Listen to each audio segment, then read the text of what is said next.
Magandang hapon, sir. Magandang hapon, mga kaklase. Ito ang hakbang sa paghuhugas ng pinggan. Mga hakbang sa paghuhugas ng pinggan. Una, alisin ang tira-tirang pagkain. Itapon ang mga natirang pagkain sa basurahan. Pangalawa, ihanda ang mga gamit.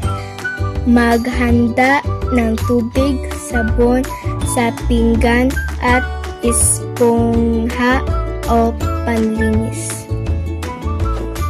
Ikatatlo, basain ang mga pinggan. Basain muna ang mga pinggan upang madaling matanggal ang dumi. Ikaapat, sabunin ang pinggan. Lagyan ng sabon ang espongha at kuskusin ang pinggan, kutsara, tinidor at baso. Ikalima, banlawan ng malinis na tubig. Banlawan ng maigi upang matanggal ang lahat ng sabon.